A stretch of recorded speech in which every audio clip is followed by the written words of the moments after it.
Hello everybody and welcome back to Deb Creates, and today it's the dragon from Game of Thrones. So long awaited dragon. I'm afraid it's taken a little bit of time, and but here he is.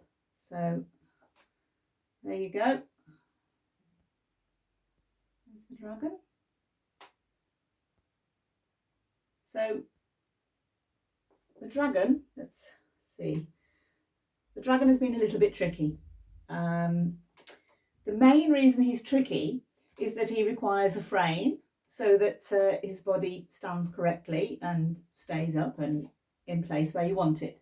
So he required a frame to be made from gardening wire. So for some reason this was putting me off because it's fiddly. So eventually I got around to making the frame, and it's not too bad really.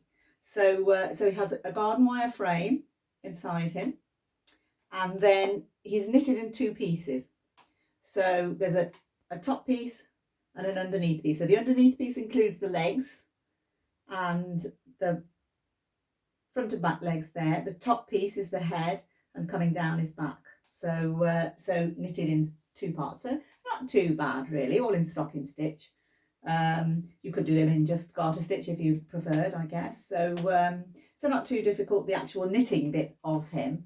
It's just the kind of the assembly, and then stuffing him is quite difficult because you've got to stuff around the frame. So you've kind of got to wrap the frame before you start to stuff him. So that's another little thing that was a little bit fiddly and tricky. So the pattern from the dragon comes from this book, and I got this from a charity shop, I think, and it looks like quite an old book, and it's Knit an Enchanted Castle is what it's called.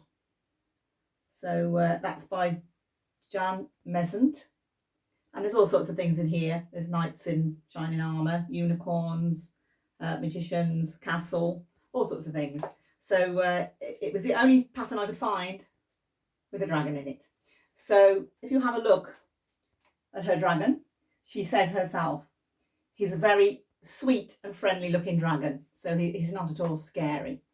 Now, the Game of Thrones dragon is very fierce and scary, and they're quite reptile-like. They're very spiky and reptile-like.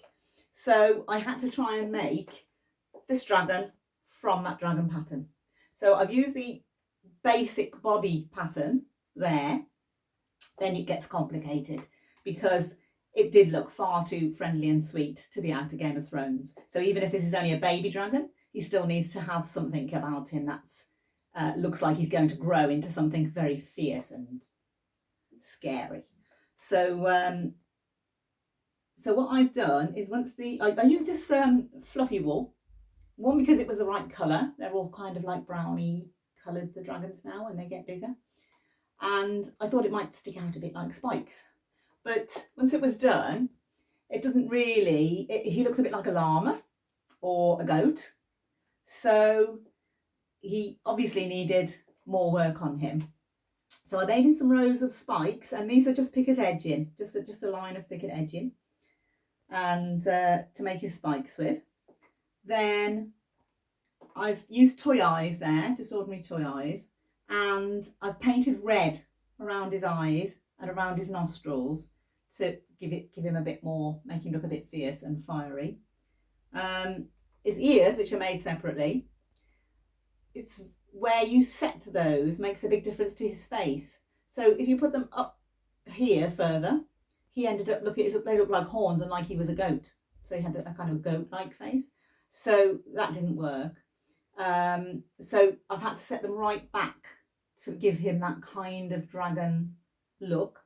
And I've also put quite a lot of makeup on his face because, again, he just looked too friendly and sweet. So you wanted to make him look sort of dirty, which should make him more dragon-like than sweet. His wings were another challenge. So the wings on the pattern here from the book were just little woolen wings, and I really didn't think that a dragon should have woolen wings. It didn't seem right for him. So I had to make my own frame, and I used some material that I've got that I've collected up, and it's actually spider's webs, like Halloweeny material. And so I tried to cut out bits so it didn't look too spiderwebby, and then stitch that onto the frame that I'd made that I thought was a kind of dragon shaped wing, and tricky. And also I'm really not good at sewing, so I haven't made a great job of that. I'm sure some of you out there could do a lot better job than this, but it gives us wings, so that's something. And they are a bit small for his body. They don't look like they'd actually get him off the ground, do they? But he's a baby dragon, so I reckon his wings haven't really grown in yet. So on the pattern, the dragon doesn't have any claws, so I basically knitted him toes with claws, so that it's just black wool stitched over and over at the ends of the toes. And the toes, you can, again, that's another tricky one. It's a bit of casting on and casting off, so it's not a lot of use to you if you don't know about knitting, but anybody who is a knitter will understand that you do it kind of sideways, and you cast on and cast off and knit a couple and cast on and cast off, and it gives you toes, and then you can stitch those on. So that's how that's done anyway. What else can we say about the dragon? I think that's kind of him summed up. His mouth is stitched on, and his nostrils, they're just stitched on. I've coloured a little bit on the insides of his ears to make them a bit darker on the insides. I've given him some toes on the back, and basically that's about it. So that's our dragon there. So you can have a closer look at him. But there he is. So anyone who hasn't seen any of my other posts on this channel, I'm actually knitting the cast from Game of Thrones, the popular TV series. So the dragon is number 4 in line, and I've already done the White Walker, Jon Snow, Tyrion Lannister. Oh, he's number 5 actually, because I've also done Daenerys Targaryen. So dragon is number 5. So coming along. So if you like my dragon and you like this video, give me a thumbs up.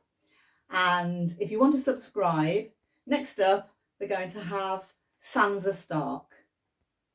Thank you for watching.